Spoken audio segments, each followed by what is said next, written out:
These two have a long, complicated history, and every time they meet, it's always a coin toss to see how they're going to react. Will they fight? Will they work together? Keep watching to learn more about the bizarre relationship between Spider-Man and Venom. In 2007 Spider-Man 3, Peter Parker's bonding with the Venom symbiote does more than change the color of his costume and enhance his powers. It makes him a jerk. The symbiote boosts destructive emotions in Peter like anger and jealousy.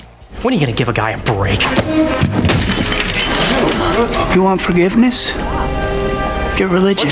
Among other things, he hunts and attempts to kill Sandman and brings Gwen Stacy to a nightclub in a manipulative plan to make Mary Jane jealous. He even gets in a fight with the club's bouncers, which ends with him accidentally hurting Mary Jane. It's this last act that makes Parker realize what's happening and finally take action to get rid of the symbiote.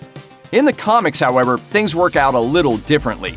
While the symbiote made Spider-Man do things against his will, it didn't do so by turning him into an evil version of Peter Parker. Rather than finding the costume on Earth like he did in the film, Peter picked it up out in space during the events of Secret Wars, and shortly after he returned to New York with his new suit, the symbiote apparently decided that its host was a little too lazy. Most nights, the symbiote waited until Parker was asleep, took over his body, and went out to find more crime to fight, all the while controlling its human host's unconscious body like a puppet. One of the first clues Parker has that something is wrong is when he constantly wakes up exhausted, even though, as far as he knows, he's been asleep in bed for hours. While the symbiote doesn't turn Peter Parker into a jerk in the comics, it's clear it impacts his mental state in other more subtle ways. How do we know?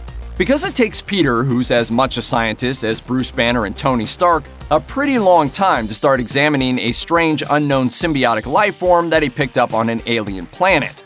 Despite the fact that it produces its own webbing and can shapeshift to look like anything from a costume to regular human clothing, he doesn't get around to figuring out what it actually is until things start to go very, very badly. After picking up the alien costume in Secret Wars number 8, Peter returns to Earth in Amazing Spider-Man number 252. It's not until 6 months later that he finally approaches the Marvel Universe's resident super scientific genius, the Fantastic Four's Reed Richards, to help him figure out just what's going on with his new costume. For months, Spider-Man simply accepts the fact that he's wearing a freaky, magical alien suit he doesn't know anything about. Clearly, the costume's messing with his head. It's easy to argue that during Secret Wars, where all of Marvel's most prominent heroes and villains were brought to another planet and forced to battle each other, Spidey was desperate enough to just accept whatever he could find to boost his chances of survival. Once he returns to Earth, though, maybe putting that thing under the microscope should have been his first priority. In 1985's Web of Spider-Man number 1, the symbiote betrays the emotional connection developing between it and Peter Parker by revealing a quality that you might not expect from a murderous alien life form: compassion. While Peter is slipping on his classic red and blue Spidey suit in his apartment, the symbiote returns from being imprisoned in the Fantastic Four's headquarters and attempts to bond with him once again. Peter tries to return to the Baxter building to get help from the FF, but the symbiote does everything it can to keep him away from the building. Eventually, Peter gets enough control to make his way to a cathedral, taking advantage of the symbiote's weakness to loud noises by using the ringing of the church bells as a weapon.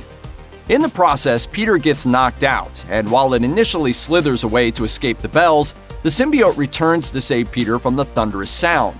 The narration tells us that its bond with Parker caused it to experience emotion for the first time. Before disappearing, we see the alien reach out, caressing Peter's cheek. In spite of the Venom symbiote bonding with more than a dozen other characters since leaving Peter Parker, there are two behaviors that show us how fixated it is on Spider-Man. First, there's its tendency to bond with people that are already in Peter's social circles.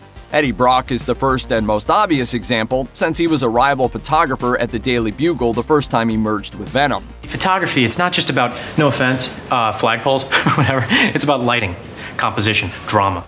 Other hosts include Mac Gargan, better known as the Spidey villain the Scorpion, but he's not the only established bad guy to hook up with the symbiote. In the pages of Superior Spider-Man, the comic where Peter's identity was taken over by Dr. Octopus, it temporarily bonded with Doc Ock's brain in Spidey's body.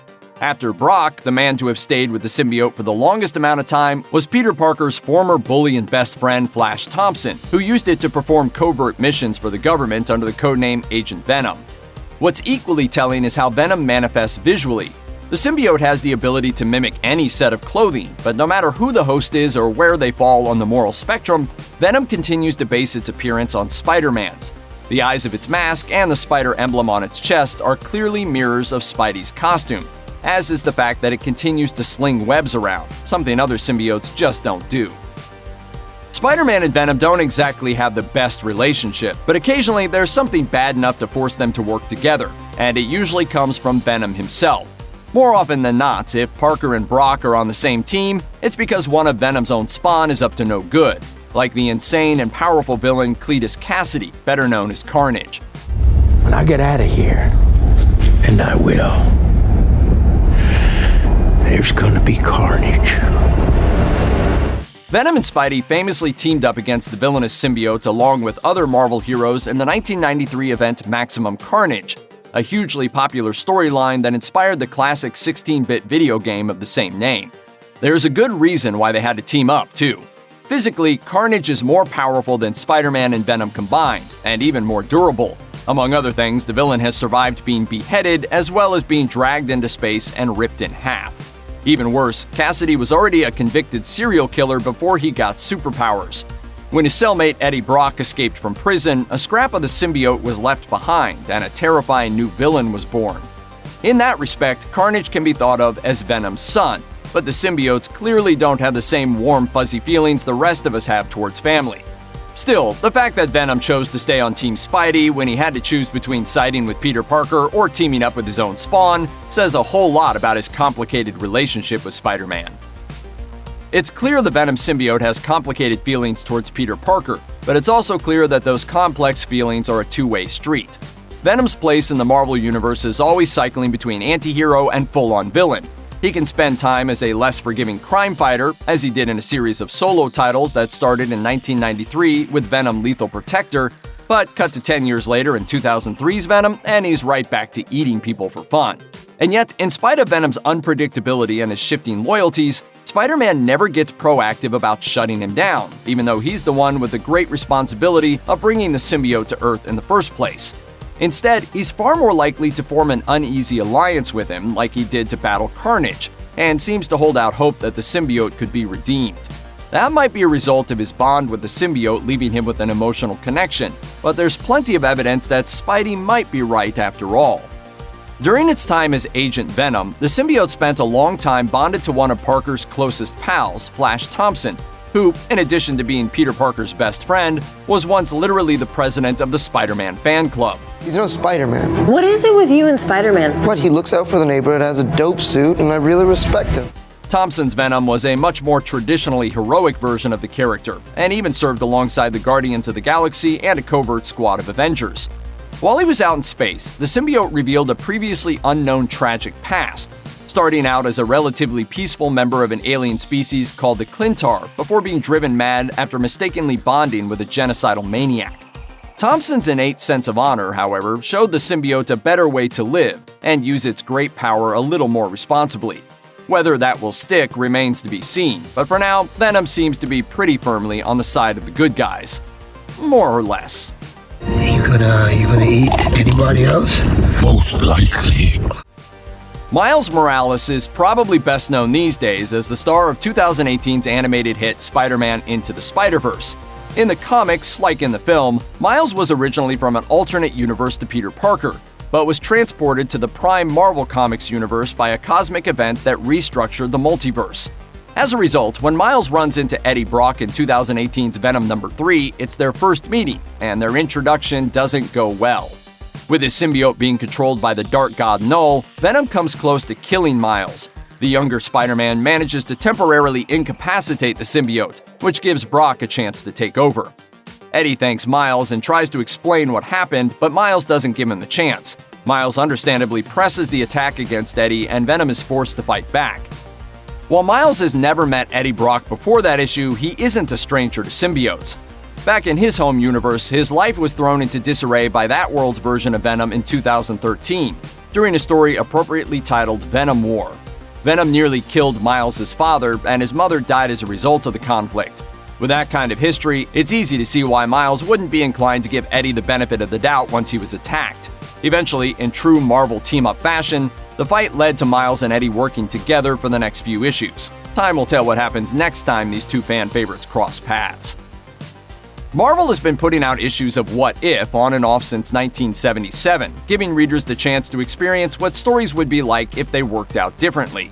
Usually, the answer is that things would be pretty bad, but 1989's What If number 4 takes things to the next level. The question this time around is, what if the alien had possessed Spider-Man? And things wind up a whole lot worse for everyone, including both Peter Parker and the symbiote.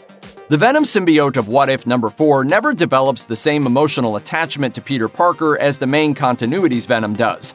Instead, it feeds on its host like a vampire, draining Peter's youth and vitality in the process.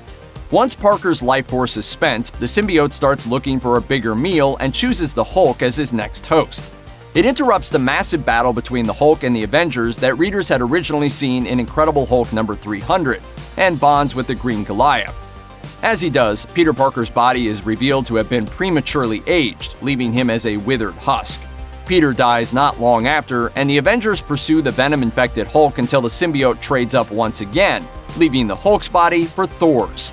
The heroes finally incapacitate Venom by getting help from the Inhuman leader Black Bolt, whose deafening scream forces the symbiote from Thor's body and destroys Mount Rushmore in the process.